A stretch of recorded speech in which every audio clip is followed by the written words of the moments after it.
Hello friends, welcome back to the IMG Couple channel. If you're a returning subscriber, thank you for your unending support.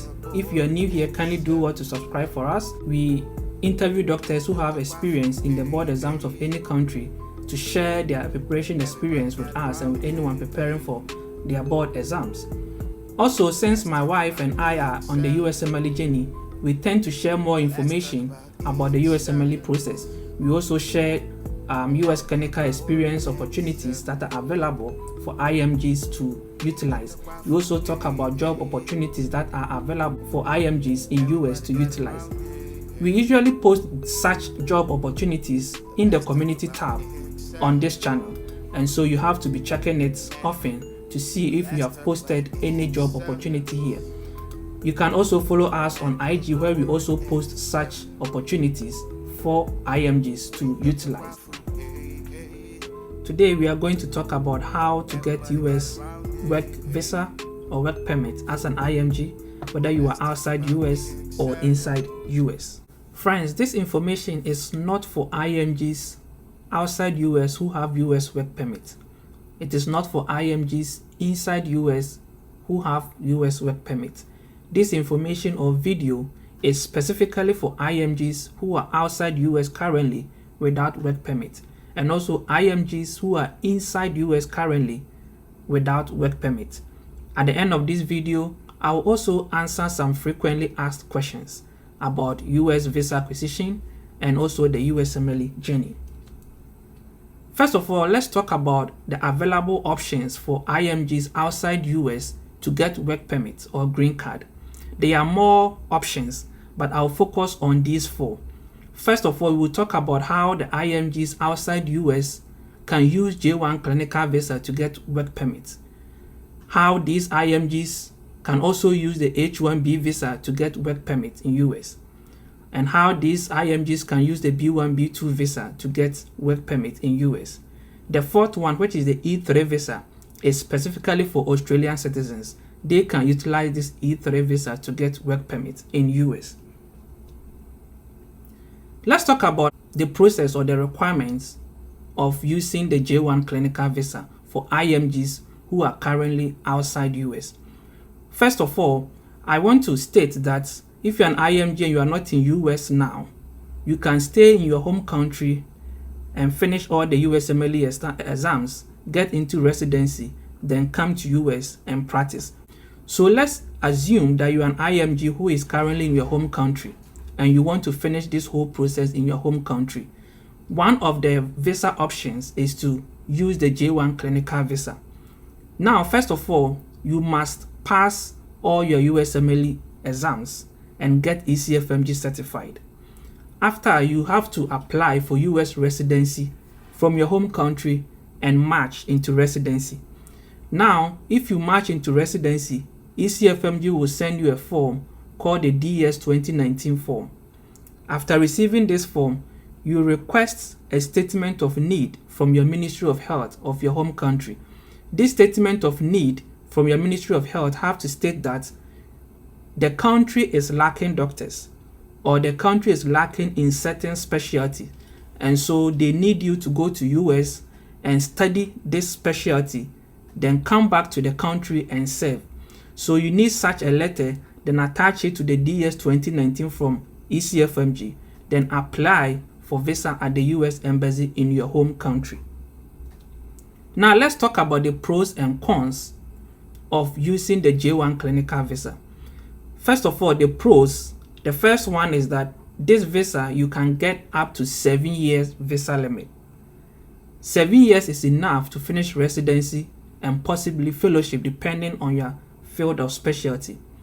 Also, this J1 clinical visa can be extended. Again, if you're a spouse of a resident doctor, or if you are the doctor who is coming to US to do the residency and you have gotten this J1 clinical visa, your partner, your wife, or your husband can also get a visa to come with you. And the advantage here too is that your partner can also be given work permit to work. So even if your partner is not in the clinical field, he or she can also work whilst you do your residency program. Let's talk about the cons.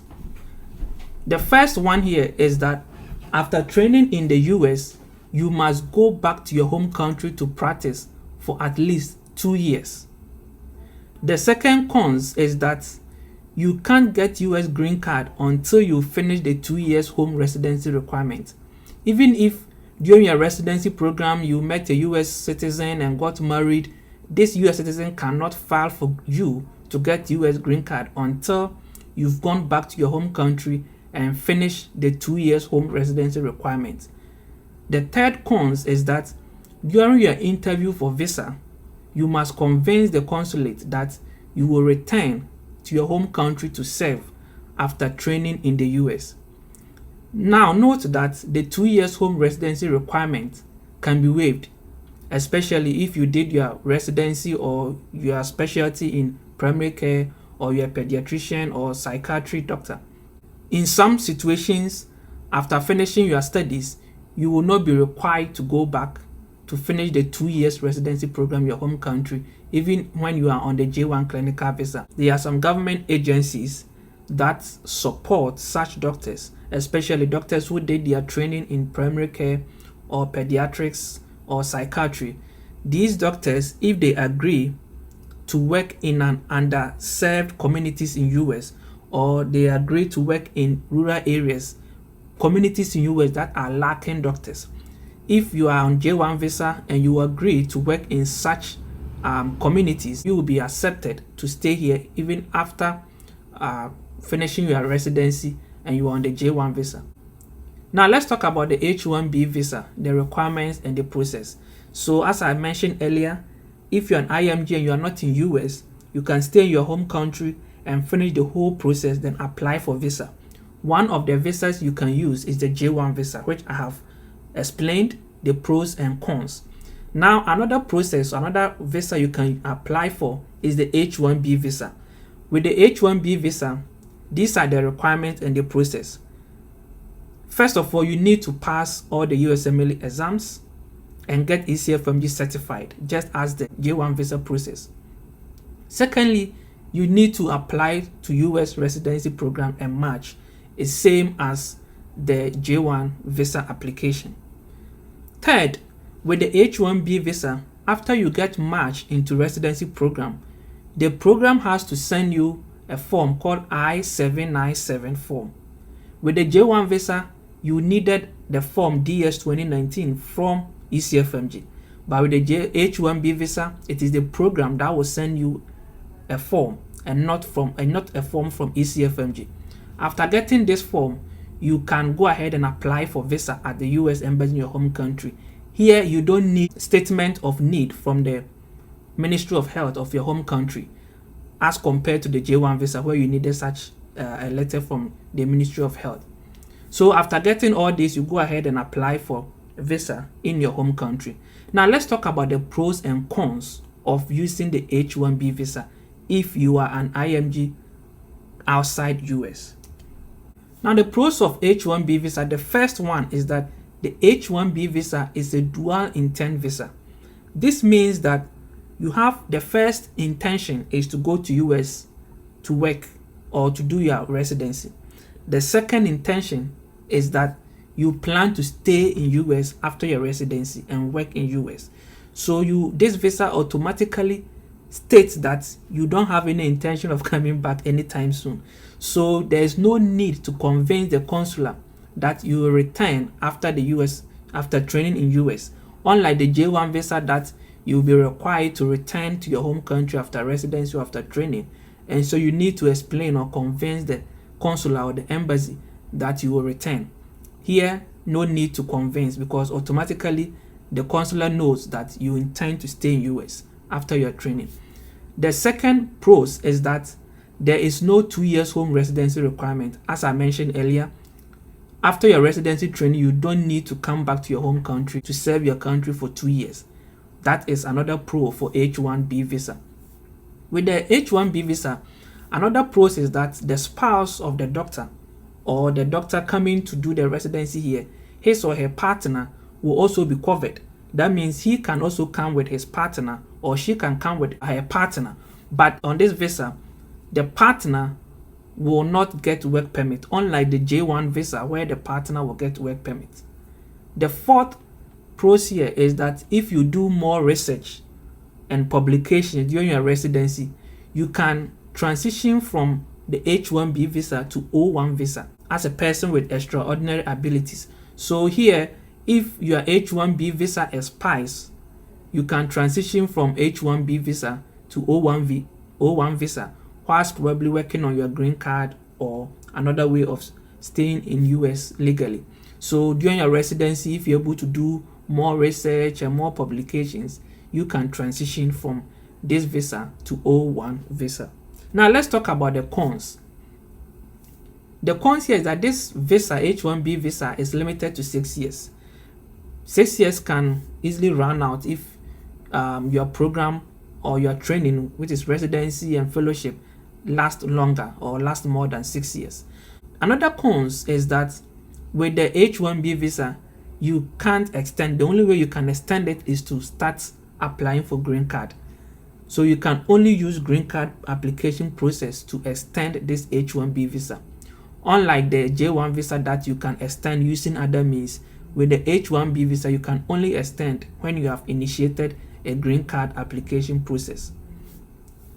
Another cons is that, as I mentioned earlier about the requirement of this H-1B visa, you will need the form from the program that you match into. For the program to sponsor or file this form is very expensive, and so most programs do not want to sponsor it because it is very expensive. Another cons, the fourth one, is that the spouse of the doctor will not get work permit. As I mentioned earlier, the spouse of the doctor can also get visa to come to US with a partner, but he or she will not get work permit. Now let's talk about the B1, B2 tourist visa. This visa is a visit visa or a tourist visa that you can use for US clinical experience. You can do US clinical experience using this tourist visa. And whilst you're in US on B1, B2 visa, you can also transition or change your visa from B1, B2 to J1 or H1B visa. Now, this is for people who are on B1, B2 visa in US and have marched into residency. If you have marched into residency in US and you are on B1, B2 visa, you can transition or change to J1 or H1B visa without going to your country. However, changing from B1, B2 visa to J1 can take a longer period of time. So you have to make sure that your B1, B2 visa or your eligibility to stay in US is enough to process this change from B1, B2 to J1. However, changing from B1, B2 to H1B visa can be fast-tracked. It can take just 2 weeks, 3 weeks, or just a month to transition from B1, B2 visa to H1B visa. Now let's talk about IMGs who are already in US, the available options for them to get work permit or green card. Now if you're an IMG who is already in US and your parents or your parent is a US citizen, they can file for you to get work permit and green card. Now if you are an IMG in US and you get married to a citizen or green card holder, your partner who is a citizen or green card holder can also file and get you the work permit or green card. Now if you're an IMG and you're in US and you qualify for asylum, you can apply, and through asylum you can get your work permit. Then later you can get the green card. And if you want to know about qualification of asylum, you can Google it or ask your friends who have gone through this process if your country makes you eligible to apply for asylum.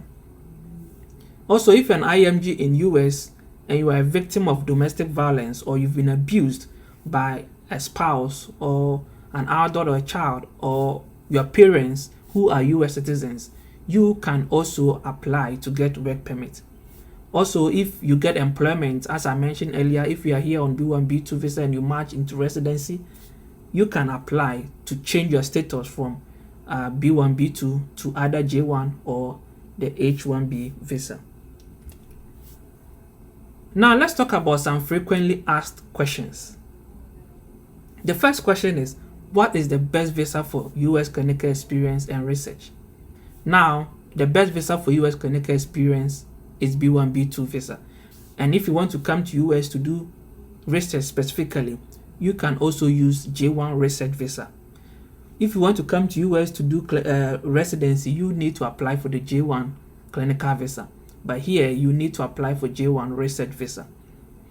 The second question is, can I use US clinical experience as a reason to apply for B1, B2 visa? Yes, but it is not guaranteed to get visa. The third one is, what reason did you use to get your first B1, B2 visa?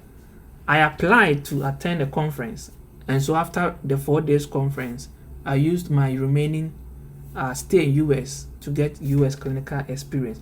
I've made videos specifically about this, so you can check my channel and watch that video to get more information about that process.